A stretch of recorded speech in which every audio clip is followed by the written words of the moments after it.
Bernard Tobin here at RealAgriculture.com. We're down at the Simcoe Research Station, joined by Jason Deveau, OMAS spray guy, right? That's me.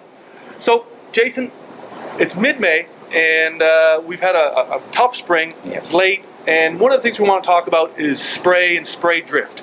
As those seasons get shorter, I guess the potential of drift increases because farmers have got to get things done in a hurry. And we want to talk a little bit about best practices and how to make sure you manage drift, because you can manage about 90% of drift potential by doing it right. Absolutely. So we want to figure out where are the red herrings and where are the changes you can make to your spray program to really get the job done. So what we're going to do here today is a real down and dirty demonstration of 3 things that you can do to help prevent drift. We don't want it. It's a waste of money. It's a lot of trouble. We're going to show airspeed, high and low air, and what that does to droplets. We're going to show boom height, high and low, and what that does to droplets. And then finally, we're going to show what happens when you change to a larger mean droplet size, why big droplets are better than small droplets for drift. What we're going to do is a real simple demonstration of which factors will affect drift and which ones don't affect drift quite so much.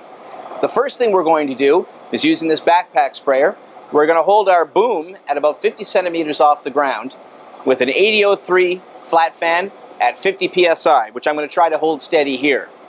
And we're looking at 5 downwind targets. We've got a fan off camera running at about 10 kilometers an hour. We're going to spray for 20 seconds and see how far the pesticide, the water, drifts. So the first one at 50 centimeters, and then afterwards we're going to do it at about 100 centimeters, and we're going to take those cards and put them up on a board and compare them. The second trial we're going to do, we're going to look at droplet size. The first time I'm going to run an 8003, which is about a medium droplet size, at an ideal 50 centimeters. Then I'm going to swap this out for an air induction nozzle that puts out the same rate but uses extremely coarse droplets, and we'll see how far that goes. The last trial we're going to do, we're going to look at wind speed. We've all been told don't spray during high winds. We're going to see what impact it really has. We've got a fan set up that's going to spray about 10 kilometer an hour wind on an 8003 flat fan, again a medium droplet, and then we're going to crank it up to about 15 kilometers an hour and see if that spray blows any further. A lot of growers and operators will tell you, no, I'd never spray in a high wind, but they don't remember that when they're driving into a headwind, you get apparent wind speed. That nozzle experiences the speed of the vehicle on top of the wind that's blowing back at them.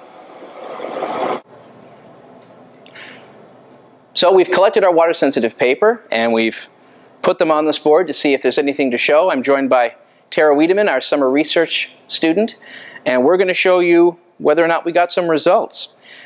This is the point of release somewhere over here. There's the water-sensitive paper 1.5 meters away from the point of release, 3 meters, 4.5, 6, and 7.5. And as you can see, there's more spray on the water-sensitive paper close to the point of release, as you'd expect, and less as you go out.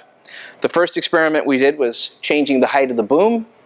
The second one was droplet size, and the last one was wind speed. Let's look at the first one.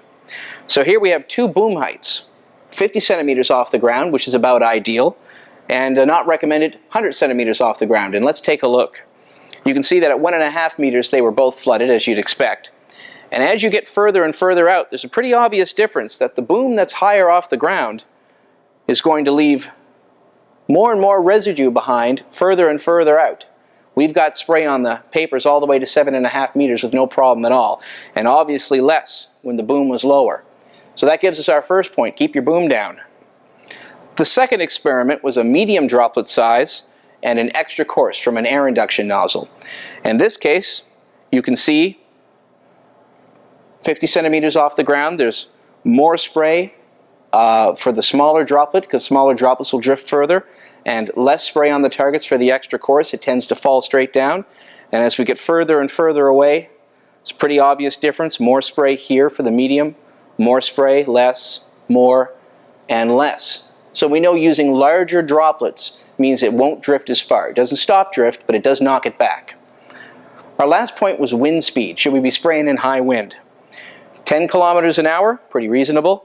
15 kilometers an hour, not so reasonable. And you can see right from the get-go the big difference. Higher speed wind is pulling more spray with the wind. 15 kilometers an hour versus 10, again pretty obvious. And all the way down the board, you can see that faster wind means more drift. So while we shouldn't spray when it's zero wind, and we shouldn't spray when it's gusty, we most certainly shouldn't spray when the wind is really high. So although there doesn't seem to be a lot of apparent difference between 20 feet and 25 feet, the paper only absorbs droplets that are 50 microns or higher, so there are more droplets on these papers than there appears to be. And in addition to that, the concentration of the particles, of the droplets on these papers is also a lot more potent as it is at 5 feet, because as the droplet travels to this farther distance, it becomes more concentrated.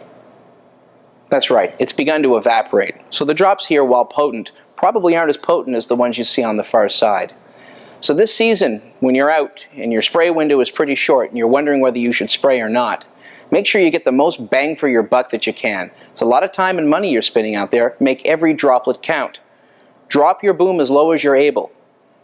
Go to a larger droplet size, and if it's really blowing, there's no point to spraying. You're just going to cause drift and your coverage is going to suffer. And remember, the nozzle will experience apparent wind speed. That means if you're driving into a wind, you have to add the wind to your travel speed.